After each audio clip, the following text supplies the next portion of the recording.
Todos os dias, bilhões de pessoas em todo o mundo pegam uma caneta esferográfica, sem pensar na maravilha que torna sua escrita possível. Dentro do corpo comum de uma caneta, esconde-se uma pequena esfera de metal com um diâmetro de apenas 0,7 milímetros, ou 1,2, tão pequena que pode facilmente se perder entre as migalhas na mesa. Mas esta pequena esfera é o resultado de uma das tecnologias mais precisas do mundo, um processo tão complexo que apenas algumas fábricas no planeta podem produzi-las com a qualidade necessária. Imagine só, para que esta esfera escreva perfeitamente, sua esfericidade deve ser precisa em até 0,5 micron. Isso é 200 vezes mais fino que um cabelo humano. Mesmo a menor irregularidade transformará a escrita suave em dolorosos arranhões no papel.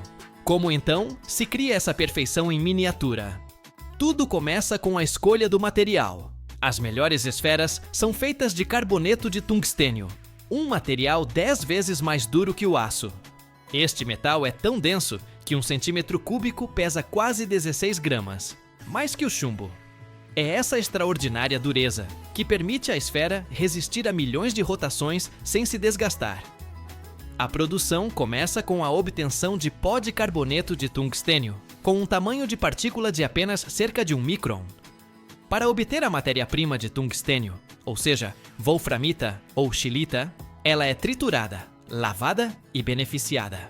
Em seguida, este concentrado é dissolvido em uma solução alcalina ou salina, substâncias para precipitação são adicionadas, é filtrado, lavado e seco. E após todas essas manipulações, obtém-se um pó de tungstênio metálico cinza. Este pó é misturado com cobalto, que serve como elemento de ligação. A proporção é criticamente importante: 94% de carboneto de tungstênio e 6% de cobalto. Mesmo um desvio de 0,1% pode estragar todo o lote. A próxima etapa é a prensagem. Sob uma pressão de 150 megapascals, o que é 1.500 vezes maior que a pressão atmosférica, a mistura é moldada em pequenos cilindros com cerca de 2 milímetros de diâmetro. Essas pré-formas parecem pequenos comprimidos, mas ainda são extremamente frágeis e podem se desintegrar ao menor toque. A verdadeira transformação ocorre no forno de sinterização. A uma temperatura de 1420 graus Celsius, mais quente que a lava de um vulcão, as partículas de pó se fundem em um material sólido e incrivelmente duro. O processo dura 6 horas em uma atmosfera de hidrogênio para evitar a oxidação. As pré-formas saem do forno cinza escuras, 20% menores em tamanho, mas com uma densidade de 14,9 gramas por centímetro cúbico. Agora começa a parte mais difícil: a criação de uma esfera perfeita. Primeiro, os cilindros são cortados em cubos precisos de 1,1 milímetro. Em seguida, esses cubos entram em máquinas especiais, onde 2 discos de materiais superduros giram um contra o outro a uma velocidade de 200 rotações por minuto. Entre eles, centenas de pequenos cubos são gradualmente desgastados e adquirem uma forma arredondada. A primeira aproximação de uma esfera leva 4 horas. A esfera já está quase redonda, mas isso é apenas o começo. Em seguida, ela passa para o polimento de precisão em discos de diamante. Aqui, cada esfera é processada individualmente, rotação por rotação, até que seu diâmetro atinja o tamanho exato com um desvio não superior a 2,5 microns. O controle de qualidade impressiona por sua perfeição. Cada esfera é verificada por dispositivos a laser que medem milhares de pontos em sua superfície. Esfericidade, lisura, diâmetro. Tudo deve atender a padrões rigorosos. Mesmo uma moça ou saliência microscópica resultará em rejeição. As estatísticas de produção são impressionantes. Uma única fábrica moderna pode produzir até 50 milhões de esferas por mês. A velocidade de processamento nas fases finais atinge 2.000 esferas por minuto. Ao mesmo tempo, a taxa de rejeição é inferior a 0,01%, o que significa que, de 1 milhão de esferas, menos de 100 são descartadas. É interessante notar que os maiores fabricantes de esferas estão na Suíça e no Japão. países conhecidos por sua engenharia de precisão. A empresa suíça Caran d'Ache produz esferas tão precisas que são usadas não apenas em canetas, mas também na indústria aeroespacial e em instrumentos médicos. Após a fabricação, as esferas vão para as oficinas de montagem, onde são instaladas nas pontas de escrita.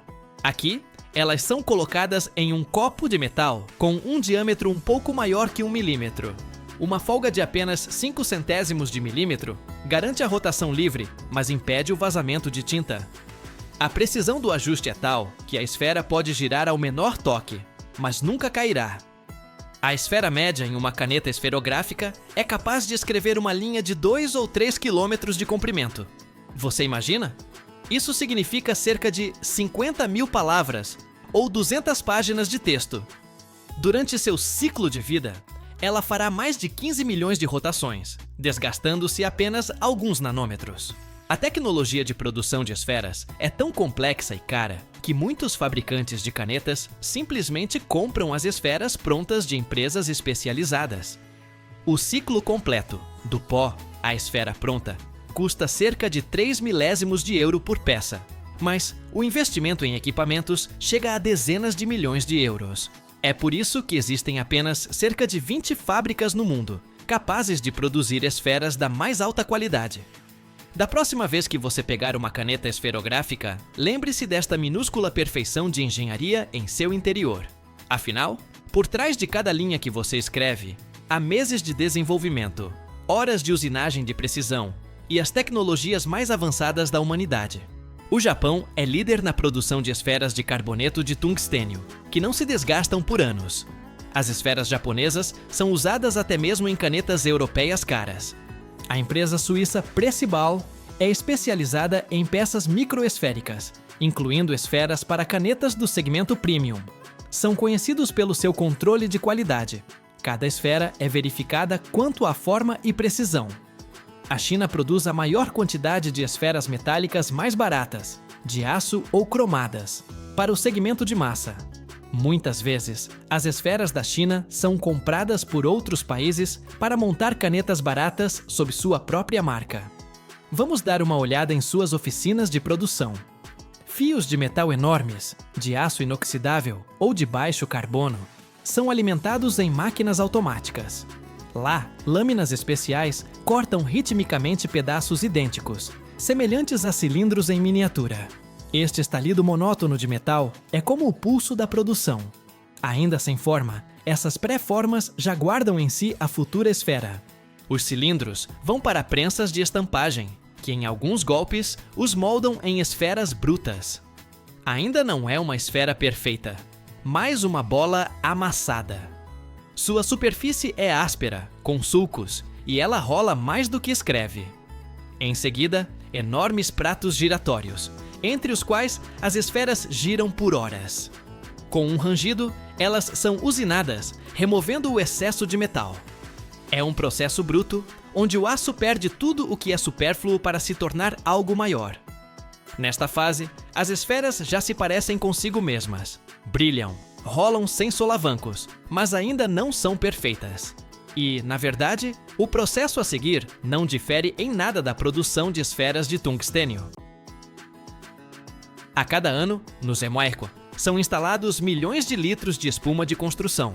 E por trás desses números se esconde uma tecnologia que mais parece um experimento científico do que uma reforma comum. Tudo começa com um caminhão, parecido com uma fábrica móvel, e 2 barris discretos com líquidos. Mas assim que eles se encontram, uma reação é acionada, capaz de aumentar o volume em 100 vezes em questão de segundos. A espuma preenche cada fresta, transformando as paredes em um casulo monolítico que retém o calor e protege da umidade. E se você assistir até o final, descobrirá um segredo de como essa tecnologia está mudando o futuro da construção.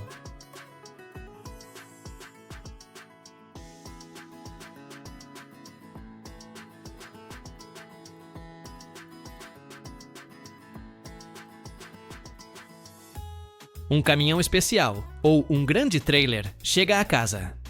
É como uma fábrica móvel sobre rodas.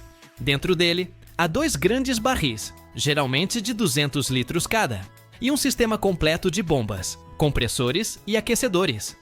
Desse caminhão saem duas mangueiras longas e grossas, que levam direto para dentro da casa. Todo o segredo está nesses dois barris. Não é uma espuma pronta, são dois componentes separados que, por si só, são líquidos bastante discretos. Os técnicos os chamam de componente A e componente B. Vamos entender que líquidos são esses. O componente A, frequentemente chamado de isocianato, pode-se dizer, o ativador ou endurecedor. É uma substância altamente reativa que aguarda seu momento para iniciar o processo. O componente B é um coquetel muito mais complexo. Ele contém resina de poliol, que é a base do futuro plástico, além de um conjunto de substâncias auxiliares.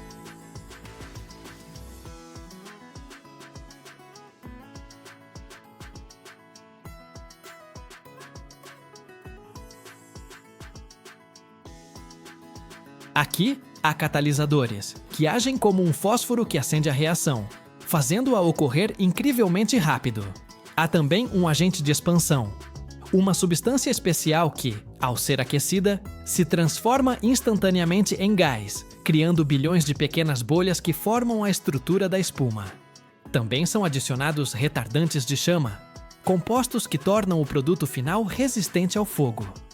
Essencialmente, o componente B é o corpo e a alma da futura espuma, e o componente A é a chave que inicia sua transformação. Agora, vamos seguir o caminho desses dois líquidos. As bombas no caminhão começam a funcionar, bombeando o componente A e o componente B por mangueiras separadas. Mas aqui há um detalhe importante. As mangueiras são aquecidas. Um sistema especial mantém a temperatura dos líquidos em uma faixa muito estreita, geralmente cerca de 55 graus Celsius. Isso é criticamente importante, porque a temperatura correta garante a viscosidade ideal e assegura que a reação química ocorra exatamente como deveria.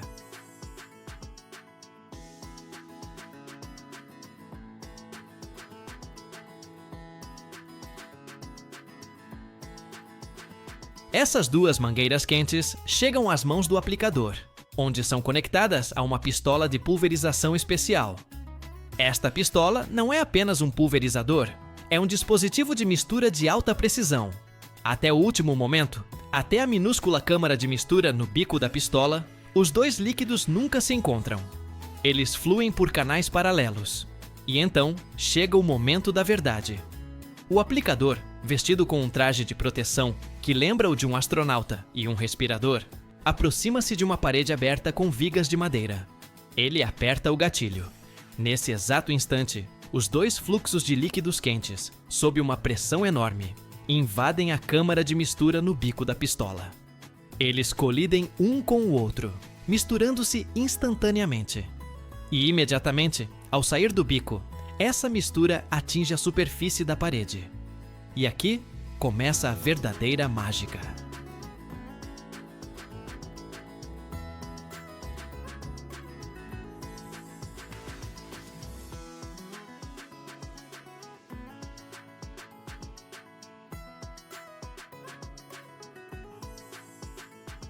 O que era uma névoa líquida começa a crescer diante dos olhos. É como assar pão, mas em modo de avanço rápido 100 vezes. Em questão de segundos, uma fina camada de líquido se expande, aumentando de volume em 30, 60 e às vezes até 100 vezes. A espuma cresce, preenchendo absolutamente todos os vazios, todas as frestas, rachaduras ao redor de canos, fios e vigas de madeira. É como um organismo vivo que incha e sobe, criando uma camada contínua e sem emendas. Essa reação química é isotérmica, ou seja, libera muito calor. Se você aproximar a mão da espuma fresca, pode sentir um calor forte. Às vezes, até um leve vapor sobe dela. Mas aqui a história se divide, porque existem dois tipos principais desta espuma, e eles são muito diferentes em suas propriedades. O primeiro tipo é chamado de espuma de células abertas.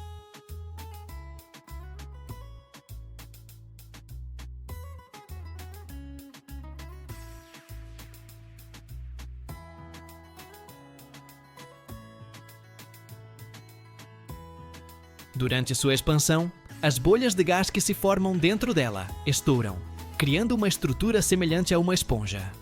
Se você a observar sob um microscópio, verá uma rede de poros interconectados. Essa espuma resulta em um material muito leve, macio e elástico. Ao toque, lembra um pouco uma espuma densa. Quando ela se expande completamente e endurece, seu excesso, que se projeta além das vigas, é facilmente cortado com uma faca longa ou uma serra especial, deixando uma superfície perfeitamente plana. A espuma de células abertas é um excelente isolante acústico. Sua estrutura esponjosa amortece maravilhosamente as ondas sonoras. Ela também é um ótimo isolante térmico, mas permite a passagem de vapor de água, ou seja, respira, o que pode ser tanto uma vantagem quanto uma desvantagem, dependendo do clima e da construção da parede.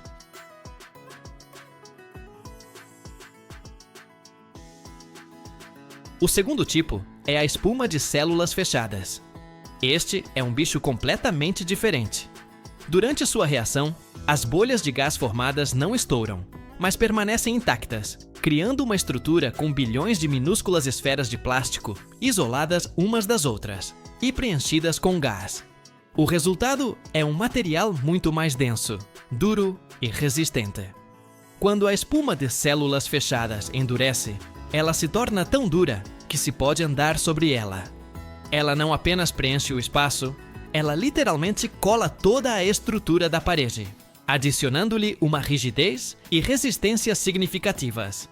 Ao contrário de sua irmã de células abertas, ela é absolutamente impermeável ao ar e à água. É uma barreira de vapor, o que a torna a escolha ideal para fundações, porões e locais onde é necessária a máxima proteção contra a umidade.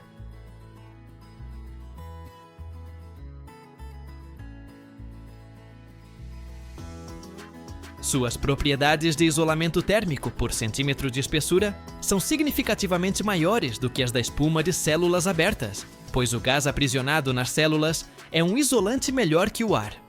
Após a aplicação e o endurecimento, ela também é aparada, mas para isso é necessária uma ferramenta mais potente, pois é muito mais dura.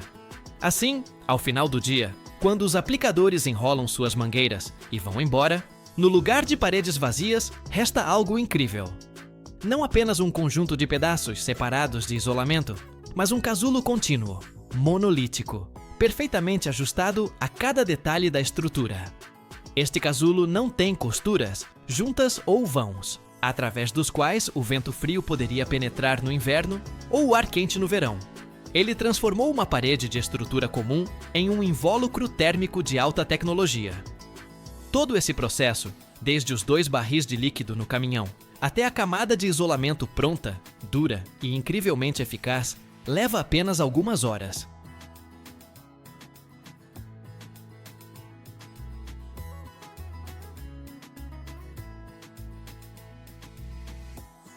E nisso reside toda a essência e a beleza desta tecnologia. Ela não traz um produto pronto, ela o cria no local, adaptando-o perfeitamente à forma e às necessidades da casa específica. É o auge da abordagem individual na construção, onde a química serve ao conforto e à eficiência energética. O mercado de espuma para construção nos Estados Unidos é uma indústria enorme, multibilionária. Anualmente, milhões, se não bilhões, de quilos desses componentes químicos são injetados nas paredes, telhados e fundações das casas americanas.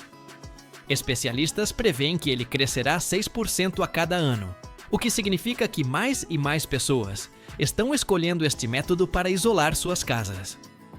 Esse crescimento é impulsionado não pela publicidade, mas por vantagens reais que podem ser literalmente sentidas e calculadas.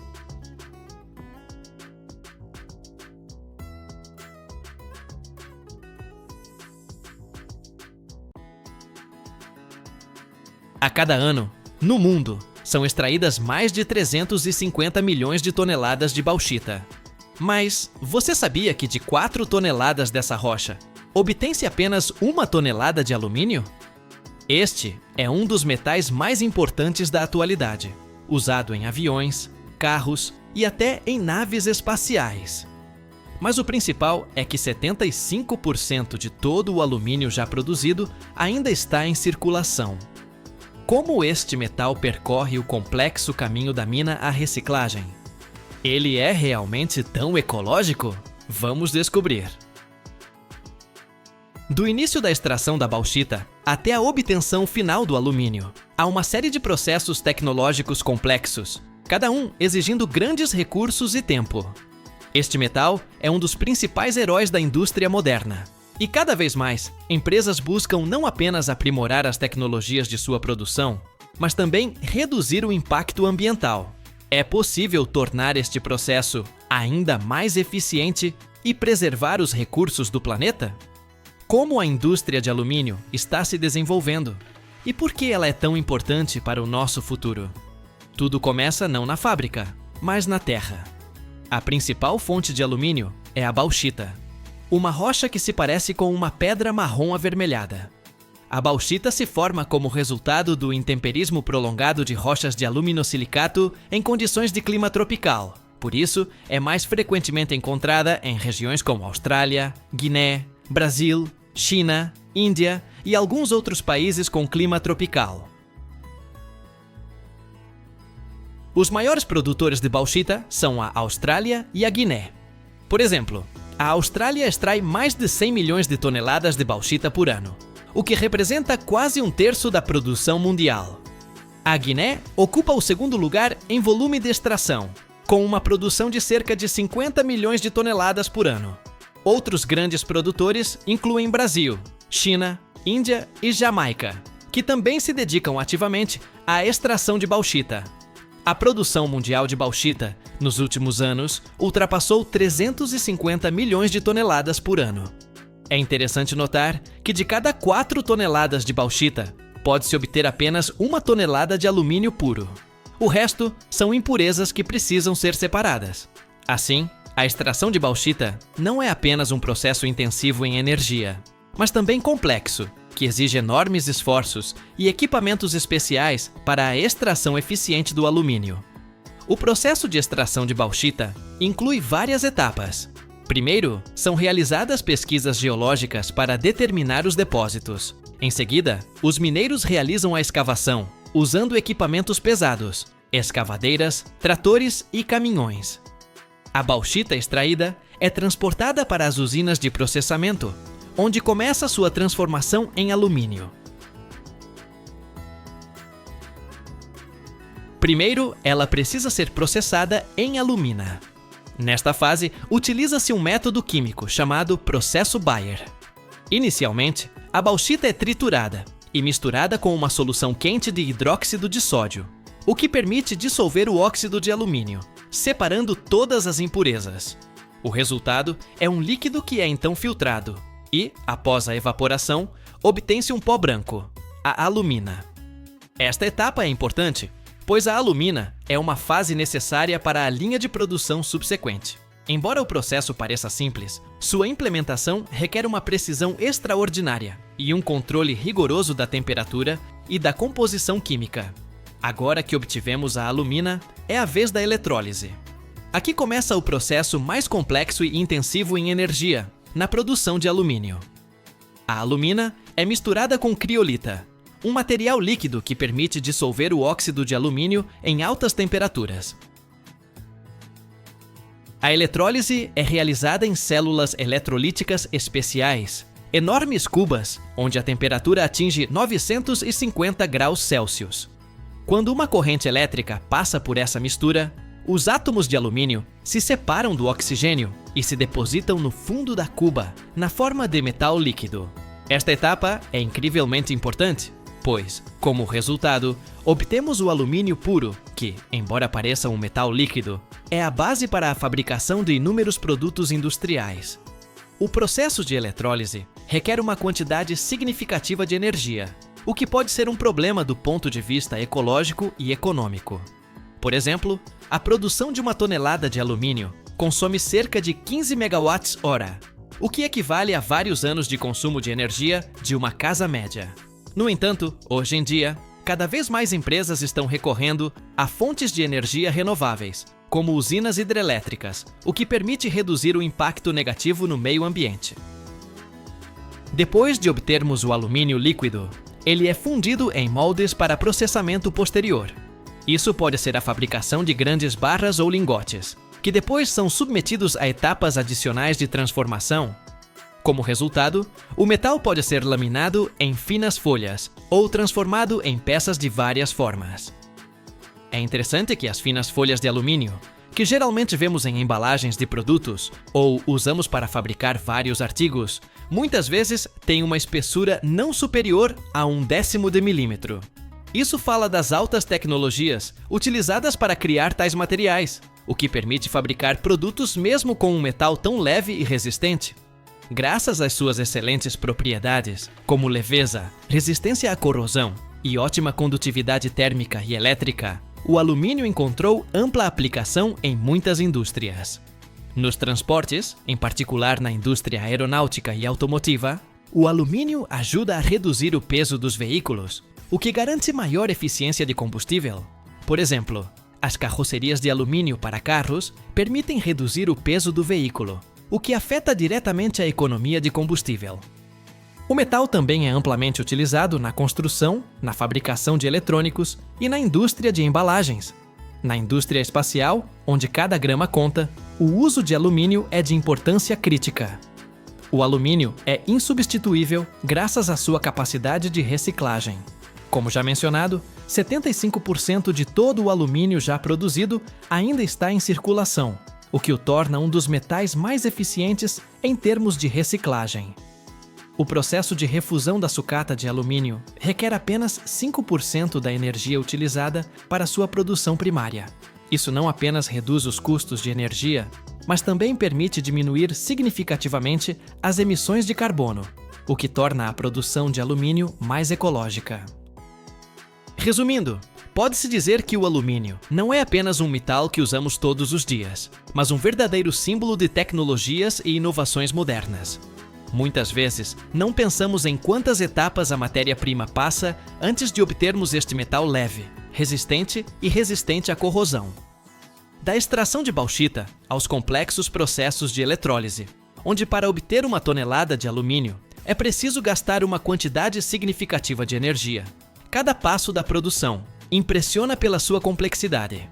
E embora isso exija recursos significativos, graças a inovações e a uma abordagem sustentável, podemos tornar seu uso ainda mais ecológico e econômico.